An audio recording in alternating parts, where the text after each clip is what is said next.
शिव महापुराण की कथा दोनों चंदन का वर्णन कर रही है। एक होता है हरि चंदन, एक होता है शिव चंदन।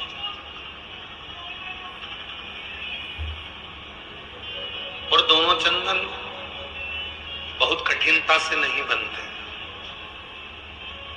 पूर्ण समर्पण के साथ में ये दोनों चंदन का निर्माण होता है। हरि चंदन तुलसी अपने आंगन में रहती है। तुलसी का पौधा जब सूख जाता है, लकड़ी होती है, उसको घिसकर पानी में भगवान को लगाया जाता है। वो चंदन हरि चंदन कहलाता है। और कोई बेलपत्र का वृक्ष जब सूख जाता है और उसकी जो लकड़ी होती है, उस लकड़ी को घिसकर जो चंदन बनाया जाता है और शिव को लगाया जाता है, उसको शिव चंदन कहते हैं। और दोनों चंदन अपना अपना कार्य करते हैं।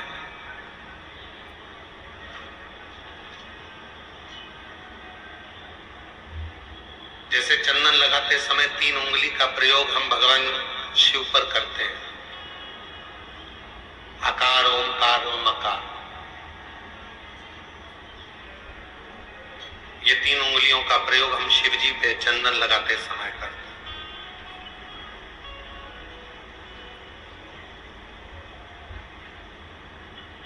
शिव चंदन एक ऐसा चंदन, जब कोई बेलपत्र की लकड़ी, कोई बेलपत्र का पेड़ जब सूखता है तो उसकी छोटे से लकड़ी को हम अपने घर में रखकर उसको घिसकर शिव जी को इन 3 उंगलियों से चंदन को लगाते हैं। आकार, ओमकार और मकार, 3। पर इन 3 उंगली को जब हम लगाते हैं और 3 उंगली से जब हम त्रिपुंड बाबा का लगाते हैं तो उसमें जो नीचे की उंगली है मकार, जो नीचे की रेखा है मकार, हम जब चंदन लगा रहे हैं तो नीचे की जो रेखा है, एक जैसे ये 3 उंगली से ये चंदन लगा, आकार, ओमकार और ये मकार।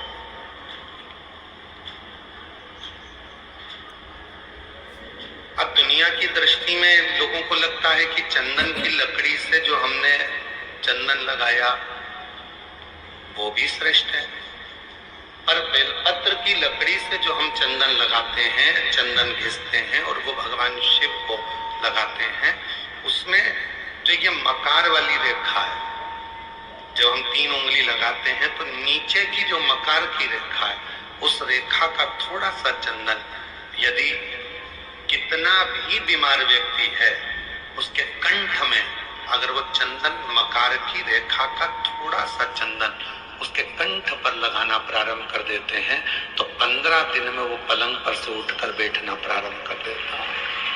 इतना भी बीमार थे।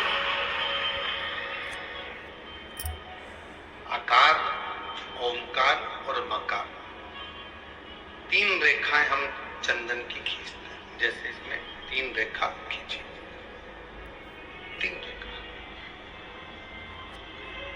एक हरी चंदन है जो तुलसी की लकड़ी को घिसकर, जब तुलसी सूख जाती है, तुलसी जब सूख जाती है तो उसकी लकड़ी को घिसकर तैयार करा जाता है, उसको हरी चंदन कहते हैं। और वो हरि चंदन भगवान नारायण को, शालिग्राम भगवान को, भगवान नारायण को, भगवान विष्णु को वो हरि चंदन लगाया।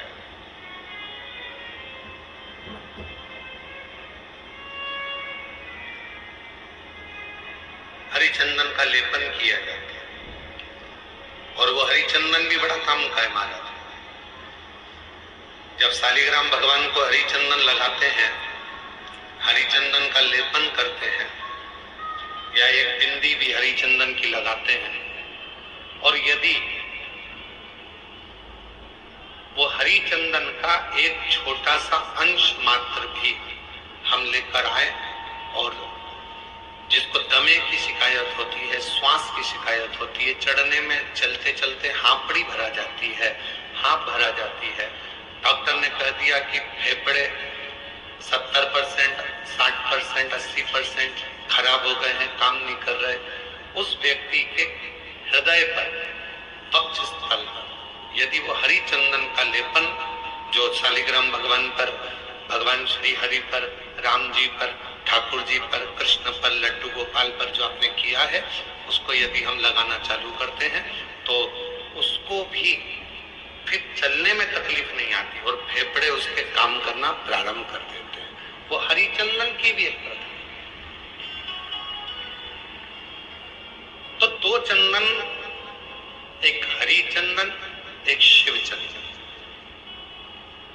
जम के बोलेंगे सभी लोग, हरिचंदन काय से बनता है? तुलसी की। और शिव चंदन काय से बनता है? बेलपत्र जो सूख जाता है, लकड़ी जो सूख जाती है उसके।